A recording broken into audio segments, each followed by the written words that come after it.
오늘 우리에게 주신 하나님의 말씀은 시편 4편입니다. 내 의의 하나님이여 내가 부를 때에 응답하소서. 곤란 중에 나를 너그럽게 하셨사오니 내게 은혜를 베푸사 나의 기도를 들으소서. 인생들아 어느 때까지 나의 영광을 바꾸어 욕되게 하며 헛된 일을 좋아하고 거짓을 구하려는가. 여호와께서 자기를 위하여 경건한 자를 택하신 줄 너희가 알지어다. 내가 그를 부를 때에 여호와께서 들으시리로다. 너희는 떨며 범죄하지 말지어다. 자리에 누워 심중에 말하고 잠잠할지어다. 의의 제사를 드리고 여호와를 의지할지어다.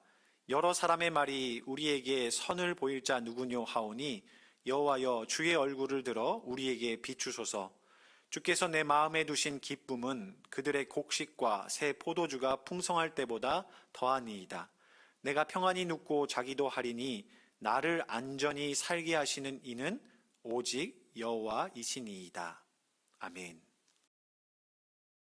얼마 전 담임 목사님께서도 설교 중에 언급하셨는데 지난달 노회를 다녀와서 제 머릿속에 남은 한마디 말이 있습니다.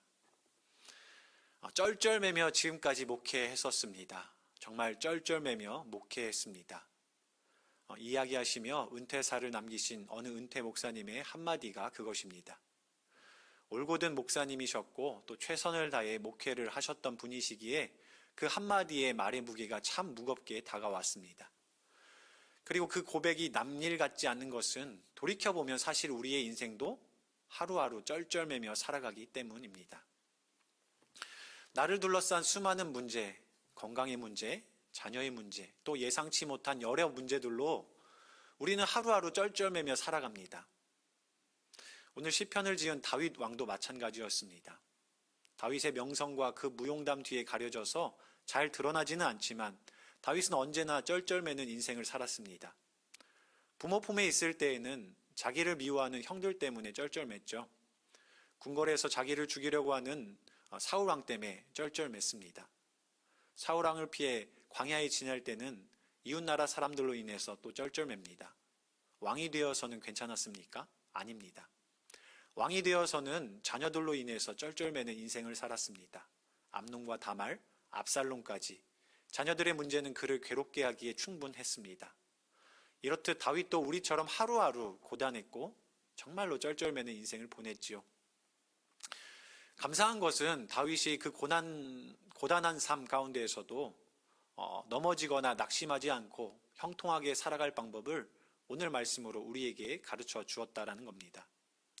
두 가지로 볼 수 있는데요. 첫 번째 방법은 에베네셀의 하나님, 여기까지 우리를 도우신 하나님을 신뢰하는 것입니다. 다윗은 오늘 말씀으로 또 한 번의 곤란과 마주합니다. 어떤 일이었는지 정확히 우리가 알 수 없지만 1절 의의 하나님께 부르짖는 것을 보면 불의한 일을 당한 상황입니다. 불의한 일로 쩔쩔매고 있을 그때에 다윗은 이렇게 기도합니다. 1절 내 의의 하나님이여 내가 부를 때에 응답하소서. 곤란 중에 나를 너그럽게 하셨사오니 내게 은혜를 베푸사 나의 기도를 들으소서. 다윗은 곤란 중에서도 자신을 도우시는 하나님을 기억하고 신뢰하며 다시 한번 그때와 같이 자신의 어려움을 도와달라며 하나님께 매달려 부르짖습니다. 에베네셀의 하나님, 지금까지 나를 도우시는 하나님이시지요.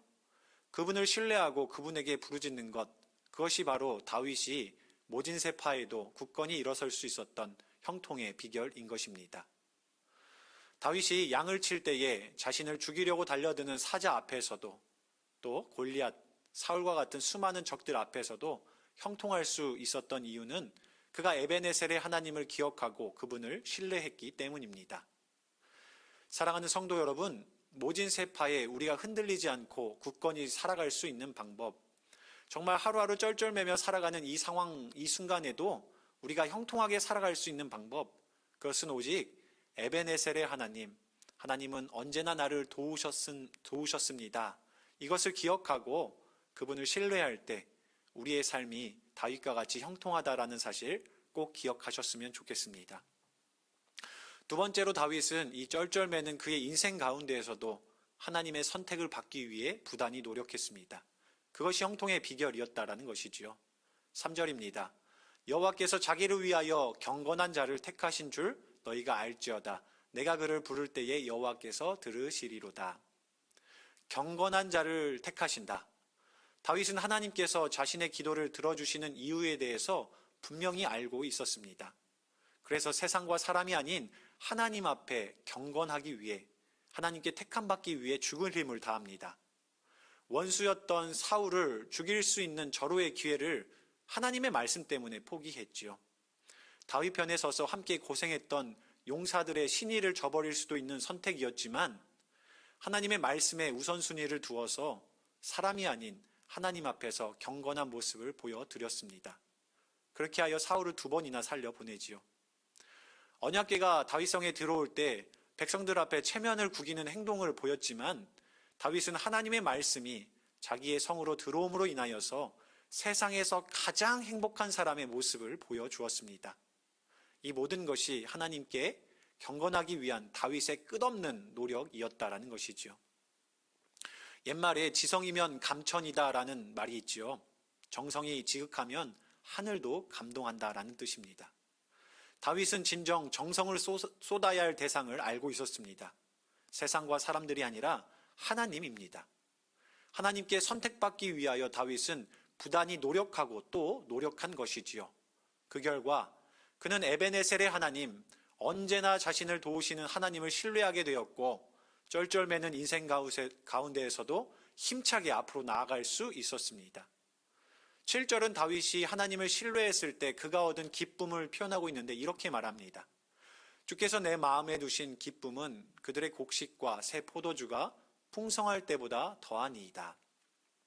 세상 물질이 주는 것보다 비교할 수 없는 기쁨이 하나님을 신뢰했을 때 얻게 되었다라고 말하고 있는 것이지요.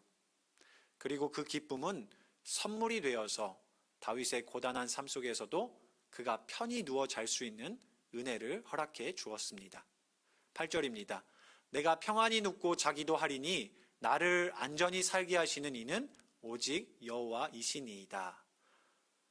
밤에 단잠을 자는 것은 하나님의 축복입니다. 내 앞에 문제로 인해 잠을 이루지 못할 때가 너무나도 많기 때문입니다. 그 어려움에 쩔쩔매며 걱정과 근심, 눈물로 밤을 지새울 때가 우리가 너무나도 많습니다. 그러나 사랑하는 성도 여러분, 하나님은 우리를 도우시는 하나님이십니다. 우리가 편안하게 누워서 잘 수 있는 이유, 하나님께서 나를 안전하게 지켜주시기 때문입니다. 다윗이 지금 그 고백을 하나님께 드리는 것이지요. 오늘 이 다윗의 고백을 통하여서 우리는 쩔쩔매며 고단한 하루를 살아가는 우리가 정말 그 마음에 품어야 할 믿음이 무엇인지를 함께 살펴보았습니다. 우리 다윗처럼 에베네셀의 하나님, 나를 언제나 도우시는 그 하나님을 신뢰하면서 그분에게 모든 것을 맡기는 여러분 되기를 바랍니다. 또한 세상과 사람에게 잘 보이려 하기보단 하나님께 죽도록 충성하여 하나님 앞에 경건한 삶을 살아가는 우리 되기를 원합니다. 그럴 때 오늘 다윗이 얻은 기쁨, 세상이 주는 기쁨이 아니라 하나님께서 내려주시는 평안과 감사와 은혜로 우리의 하루하루가 풍성히 채워질 줄로 믿습니다. 기도하겠습니다. 사랑의 하나님, 저희들의 인생은 참으로 고단합니다. 쩔쩔매며 하루하루를 보내는데 하나님, 그러나 뒤돌아보면 하나님께서 지켜주시고 하나님께서 함께 해주심을 주님 기억하게 됩니다. 다윗이 에베네셀의 하나님, 나를 도우시는 하나님을 의지해 기도했듯이 우리도 그 어려운 상황과 여건 속에서도 쩔쩔매는 그 상황 속에서도 나를 도우시는 하나님으로 말미암아 기도하며 하나님께 간구하는 저희들 되게 하여 주시옵소서. 그리고 또한 무엇보다도 하나님께 택함받기 위해 경건에 최선을 다한 다윗처럼 우리도 세상과 사람이 아닌 하나님으로 인하여 하나님께 택함받기 위하여 최선을 다하고 노력하는 저희들 되게 하여 주시옵소서. 그러므로 얻어지는 그 기쁨으로 말미암아 오늘 하루도 단잠을 자는 귀한 하루 될 수 있도록 인도하여 주시옵소서. 이제는 우리 주 예수 그리스도의 은혜와 하나님의 크신 사랑과 성령님의 교통하시고 도우심이 하나님의 말씀 가운데에 살아감으로 정말 힘든 인생 가운데에서도